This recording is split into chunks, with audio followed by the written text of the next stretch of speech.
नमस्कार, मैं हूं शिवानी। बिहारी न्यूज में आपका स्वागत है। आज है 6 फरवरी, दिन गुरुवार। खबरों की ओर बढ़ने से पहले एक नजर डालते हैं सुर्खियों पर। मिड डे मील में पारदर्शिता लाने की योजना। शिक्षकों को हर दिन देनी होगी मिड डे मील की रिपोर्ट न देने पर शिक्षक को अनुपस्थित माना जाएगा।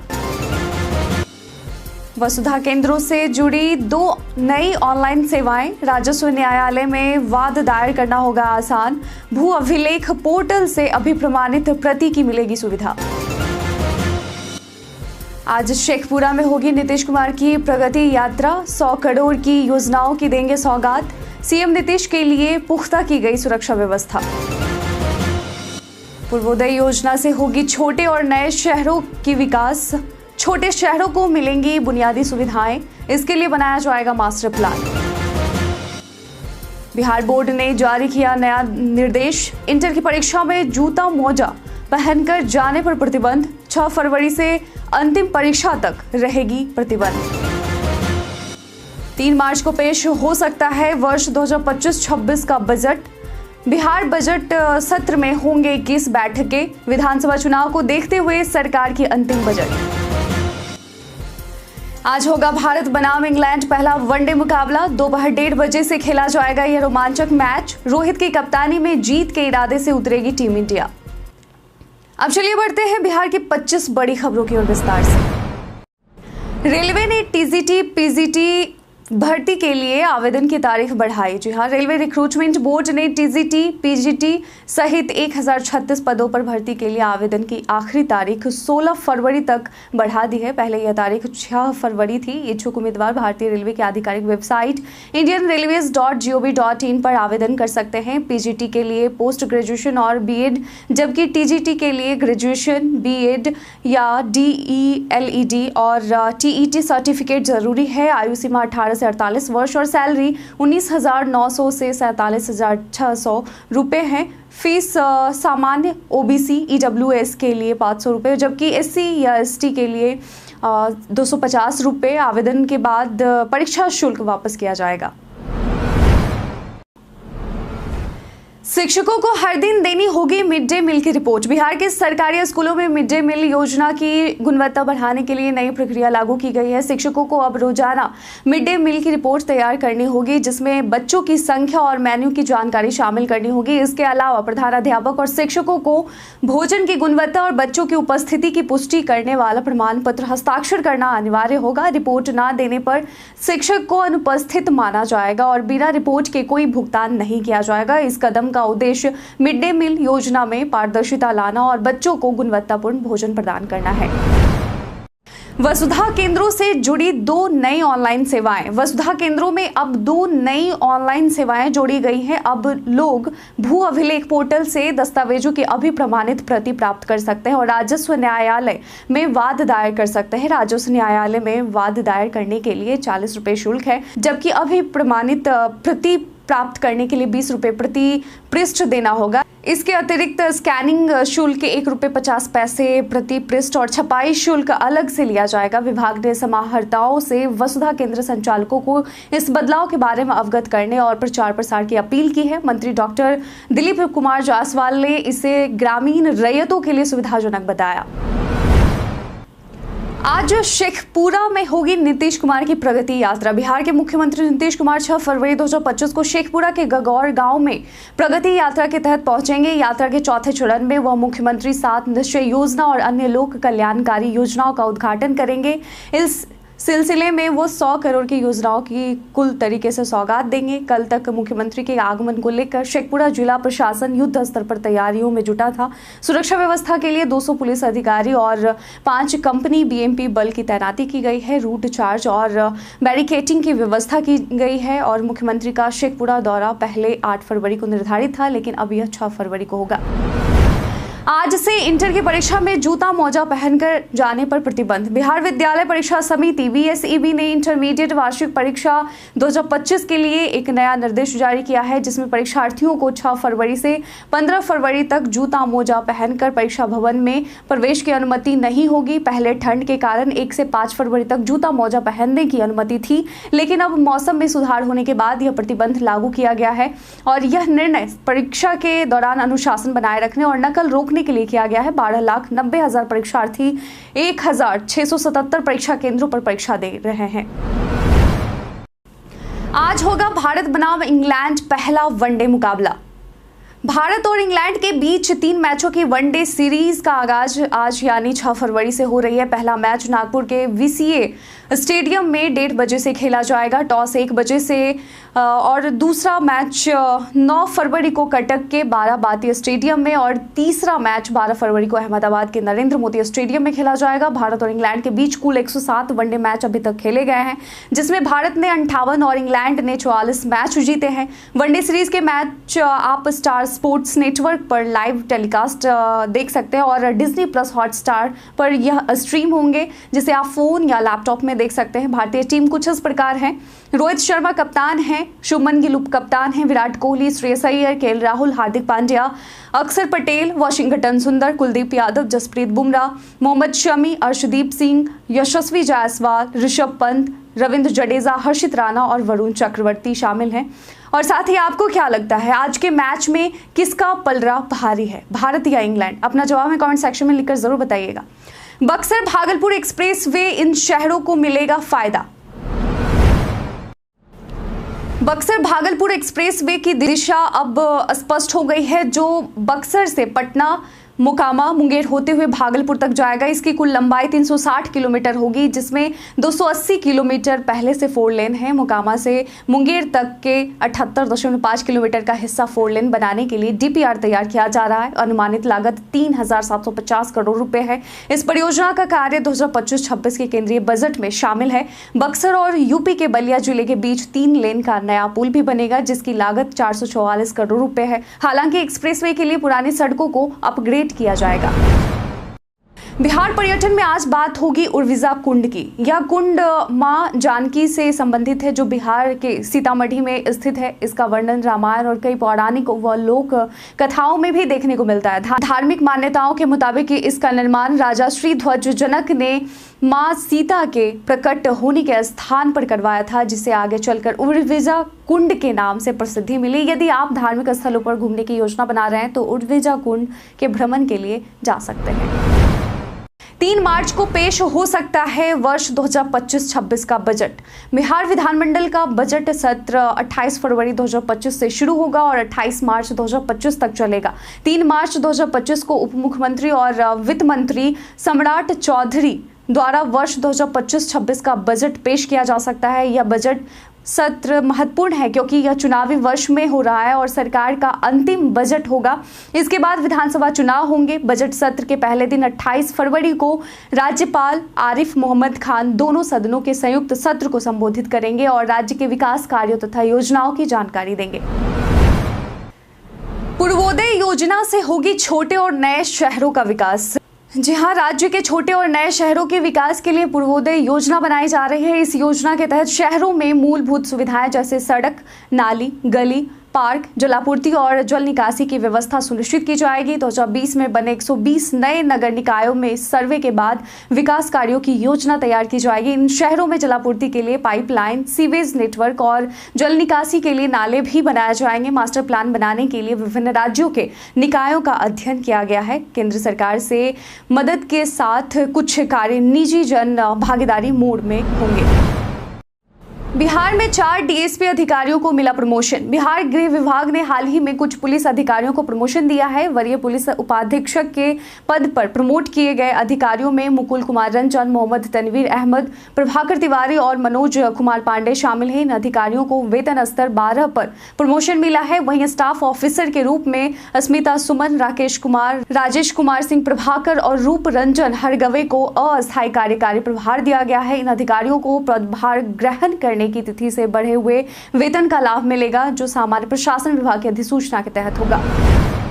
बिजली चोरी करना कानूनन जुर्म, जा सकते हैं जेल। जी हाँ, बिजली चोरी एक गंभीर अपराध है जो न केवल कानूनी दृष्टि से दंडनीय है बल्कि समाज और अर्थव्यवस्था पर भी नकारात्मक प्रभाव डालता है। भारतीय विद्युत अधिनियम 2003 के तहत बिजली चोरी करने पर 3 साल तक की जेल और भारी जुर्माना हो सकता है। यह सुरक्षा के लिए भी खतरनाक है क्योंकि इससे शॉर्ट सर्किट और आग लगने का जोखिम बढ़ सकता है और जिससे जान माल का नुकसान भी हो सकता है। बिजली चोरी से वैध उपभोक्ताओं को अधिक शुल्क चुकाना पड़ता है और राज्य की ऊर्जा आपूर्ति प्रभावित होती है, जिससे विकास में रुकावट आती है। हमें ईमानदारी से बिजली का उपयोग करना चाहिए और समय पर बिल का भुगतान भी करना चाहिए। यदि बिजली चोरी देखें तो आप तुरंत 7033355555 पर व्हाट्सएप करें या 1912 पर कॉल करें। धरना स्थल पर पहुंचे मंत्री प्रेम कुमार ने छात्रों से किया संवाद। बीपीएससी 70वीं प्रीलिम्स परीक्षा में अनियमितता के विरोध में अभ्यर्थी 18 दिसंबर से गर्दनी बाग में धरना दे रहे हैं। इस बीच बिहार सरकार के मंत्री प्रेम कुमार ने धरना स्थल पर पहुंचकर अभ्यर्थियों से मुलाकात की। उन्होंने अभ्यर्थियों को आश्वासन दिया कि वह मुख्यमंत्री नीतीश कुमार से मिलवाने का प्रयास करेंगे और धरना समाप्त करने का आग्रह भी उनसे किया। और मंत्री ने कहा कि किसी के साथ अन्याय नहीं होगा और वह इस मुद्दे पर वे हर संभव कदम उठाएंगे। अभ्यर्थियों ने 28 सेंटर में अनियमितता की जांच और पुनर्परीक्षा की मांग की है। यह मामला अब हाई कोर्ट में भी है। नेहा शर्मा की तस्वीरों पर यूजर की खूबसूरत टिप्पणी। नेहा शर्मा ने अपने इंस्टाग्राम पोस्ट से अपनी हालिया रविवार की झलक साझा की, जिसमें वह एक सफेद ओवरसाइज शर्ट और मोजे पहने सोफे पर पोज देती हुई नजर आई। पोस्ट में एक स्वादिष्ट केक और खूबसूरत फूलों की वीडियो क्लिप भी थी। उनके फैंस ने उनकी खूबसूरत तस्वीरों पर टिप्पणी की, जिनमें रविवार आपके लिए और भी खुशनुमा है और आप बहुत सुंदर हैं जैसी प्रशंसा शामिल थी। इसके अलावा नेहा ने अपनी बहन आयशा शर्मा के लिए एक खास जन्मदिन पोस्ट भी साझा किया था। जल्द ही वह फिल्म दे दे प्यार दे 2 में नजर आएंगी, जो 14 नवंबर 2025 को रिलीज होगी। डीजी यात्रा से एयरपोर्ट पर चेक इन और बोर्डिंग प्रक्रिया हुई आसान। डीजी यात्रा एक ऐसी टेक्नोलॉजी है जो एयरपोर्ट पर चेक इन और बोर्डिंग प्रक्रिया को फेस रिकॉग्निशन डीजी यात्रा से एयरपोर्ट पर चेक इन और बोर्डिंग प्रक्रिया हुई आसान। डीजी यात्रा एक ऐसी टेक्नोलॉजी है जो एयरपोर्ट पर चेक इन और बोर्डिंग प्रक्रिया को फेस रिकॉग्निशन के जरिए आसान और तेज बनाती है। दिसंबर 2022 में लॉन्च हुए इस ऐप से यात्री अब बिना आईडी और बोर्डिंग पास के यात्रा कर सकते हैं। यह ऐप 1 करोड़ यूजर्स को पार कर चुका है और हर दिन 30,000 नए डाउनलोड हो रहे हैं। डीजी यात्रा का सेल्फ सॉवरेन आइडेंटिटी सिस्टम यात्रियों की पहचान को सुरक्षित और संपर्क रहित बनाता है। इस सिस्टम की मदद से यात्री एयरपोर्ट पर बिना किसी दस्तावेज के आसानी से एंट्री ले सकते हैं, जिससे यात्रा तेज, सुरक्षित और सुविधाजनक हो जाती है। आज मौसम के मिजाज में दिख सकता है बदलाव। मौसम विभाग के अनुसार बिहार में मौसम में बदलाव आ सकता है। 6 फरवरी तक न्यूनतम तापमान में 2 से 3 डिग्री की गिरावट हो सकती है, जिससे ठंड बढ़ने की संभावना है। पहाड़ी क्षेत्र में वज्रपात और बारिश के असर से बिहार में भी ठंड बढ़ने का अनुमान है। विशेष रूप से उत्तरी बिहार में सहरसा में सबसे ज्यादा तापमान में गिरावट दर्ज की गई है, जबकि पूर्णिया में कोहरे का प्रभाव सबसे ज्यादा रहा। 8 फरवरी से पश्चिमी विक्षोभ का असर उत्तर पश्चिमी भारत में देखा जाएगा, जो बिहार में भी मौसम बदल सकता है। बिहारी पहचान में आज हम बात करेंगे दीपक ठाकुर की। दीपक ठाकुर जो बिग बॉस 12 में कंटेस्टेंट के रूप में प्रसिद्ध हुए, बिहार के मुजफ्फरपुर के एक छोटे से गांव आथर से हैं। उनका जन्म 3 जुलाई 1994 को हुआ था। दीपक ने बीबीए तक की पढ़ाई की, लेकिन परिवार की आर्थिक स्थिति के कारण उनका एमबीए छोड़ना पड़ा। संगीत में रुचि रखने वाले दीपक ने डॉक्टर संजय कुमार से संगीत की शिक्षा ली, तो जो 17 की बाढ़ ने उनके परिवार को मुसीबत में डाला और उन्हें अपना पैतृक घर छोड़ना पड़ा। दीपक की जिंदगी में एक फोन कॉल ने बदलाव लाया, जब निर्देशक अनुराग कश्यप ने उन्हें गैंग्स ऑफ वासेपुर में गाने का मौका दिया।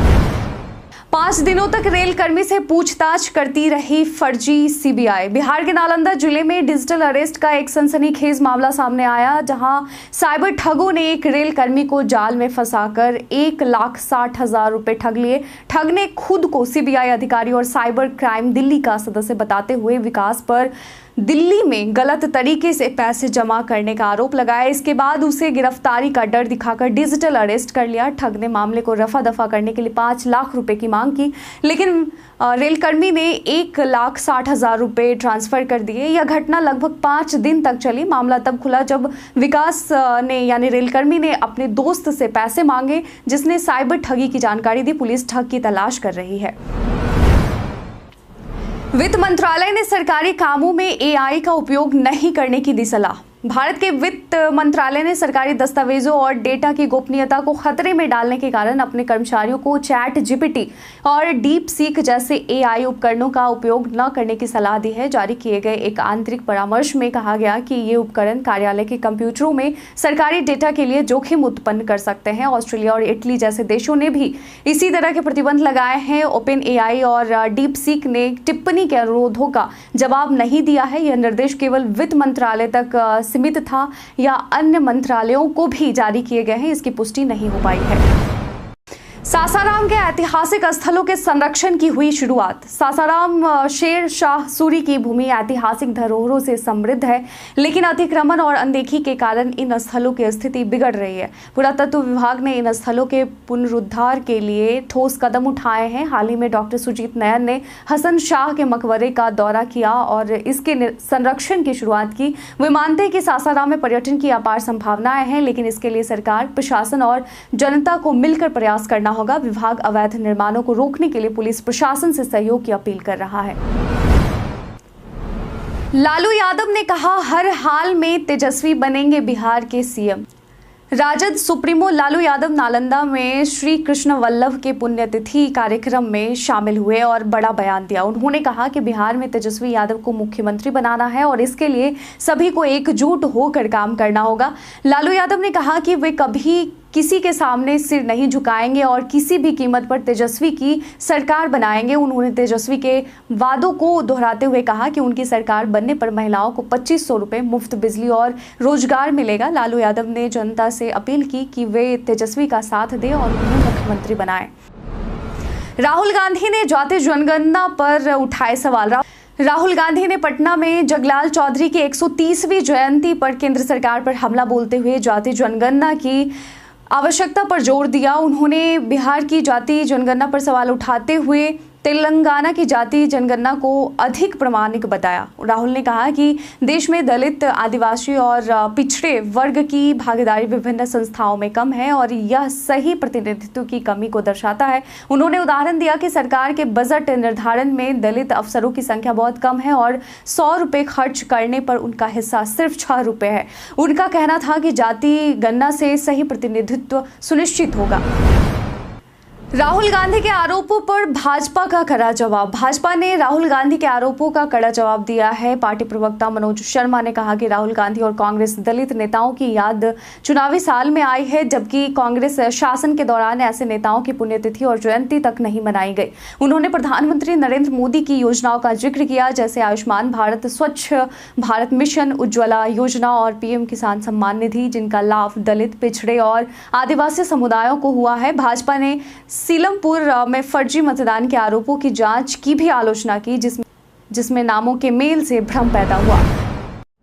भारत के इतिहास में आज की तारीख कई कारणों से है दर्ज। 6 फरवरी 1999 को देश का पहला पेस मेकर बैंक कोलकाता में स्थापित हुआ। 2002 में भारत ने सीमा में घुस आया पाकिस्तान का जासूसी विमान मार गिराया। 2008 में प्रधानमंत्री मनमोहन सिंह ने आइसलैंड के राष्ट्रपति रैग्ना ग्रिम्सन से बातचीत की। 6 फरवरी 1983 को इस श्री संत भारतीय क्रिकेट खिलाड़ी का जन्म हुआ। 1913 में दीवान रंजीत राय महावीर चक्र से सम्मानित भारतीय सैन्य अधिकारी थे, उनका जन्म हुआ था। 1890 में खान अब्दुल गफ्फार खान भारत रत्न सम्मानित महान स्वतंत्रता सेनानी थे, उनका जन्म हुआ था। 2022 में लता मंगेशकर भारत रत्न से सम्मानित मशहूर भारतीय पार्श्व गायिका थी, उनका निधन हुआ था। और आज ही के दिन वन अग्नि सुरक्षा दिवस सप्ताह के तौर पर मनाया जाता है।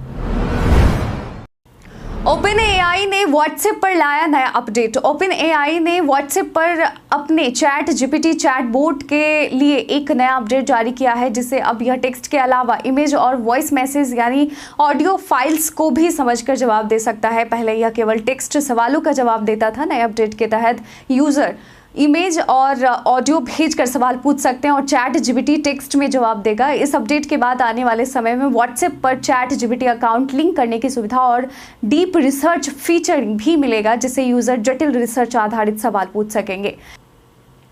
हम प्रतिदिन आपसे 5 ऐसे जरूरी सवाल और उसके जवाब पूछते हैं जो कि बीपीएससी, बिहार पुलिस दारोगा समेत एसएससी जैसे अन्य प्रतियोगी परीक्षाओं में काम आएंगे। सवाल इतिहास, बिहार स्पेशल, विज्ञान, करंट अफेयर्स और भूगोल से रहेंगे। पूछे गए 5 सवाल में आपने कितना सही उत्तर दिया है यह हमें कॉमेंट कर जरूर बताएं। आज का हमारा पहला सवाल है, आईसीसी महिला T20 वर्ल्ड कप के 9वें संस्करण की मेजबानी कौन सा देश कर रहा है? Option A Australia, option B UAE, option C England, option D Bharat. इसका सही उत्तर है ऑप्शन बी यूएई। हाल ही में भारत के प्रधानमंत्री ने बंजारा विरासत म्यूजियम का उद्घाटन किस राज्य में किया? Option A Orissa, option B Maharashtra, option C Karnataka, option D Madhya Pradesh. इसका सही उत्तर है ऑप्शन बी महाराष्ट्र। आज का तीसरा सवाल है, बिहार में नंद वंश के काल में किस धर्म का सर्वाधिक पालन किया जाता था? ऑप्शन ए जैन धर्म, ऑप्शन बी बौद्ध धर्म, ऑप्शन सी सिख धर्म, ऑप्शन डी हिंदू धर्म। इसका सही उत्तर है ऑप्शन ए जैन धर्म। आज का चौथा सवाल है, बिहार सरकार की किस योजना के तहत राज्य के विश्वविद्यालयों और कॉलेजों को मुफ्त वाईफाई सुविधा प्रदान की जाएगी? ऑप्शन ए 7 निश्चय, ऑप्शन बी ग्रामीण डिजिटल साक्षरता अभियान, ऑप्शन सी सौभाग्य योजना, ऑप्शन डी उज्ज्वला योजना। इसका सही उत्तर है ऑप्शन ए 7 निश्चय योजना। आज का 5वां और आखिरी सवाल है, तख्त श्री हरमंदिर साहिब गुरुद्वारा कहाँ स्थित है? Option A Chandigarh, option B Patna, option C Ambala, option D Amritsar. इसका सही उत्तर है ऑप्शन बी पटना।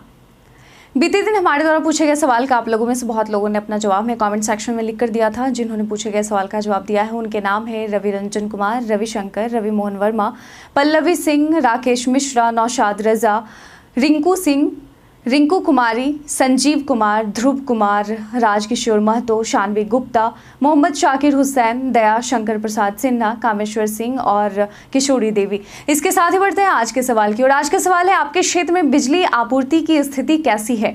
आप अपना जवाब में कमेंट सेक्शन में लिखकर जरूर बताइएगा। आज के बुलेटिन में बस इतना ही। बिहार के तमाम खबरों के साथ अपडेट रहने के लिए देखते रहें बिहारी न्यूज़। और साथ ही अगर आप यूट्यूब चैनल पर देख रहे हैं तो चैनल को सब्सक्राइब करें और अगर आप फेसबुक पेज पर देख रहे हैं तो लाइक और फॉलो करना ना भूलें। धन्यवाद।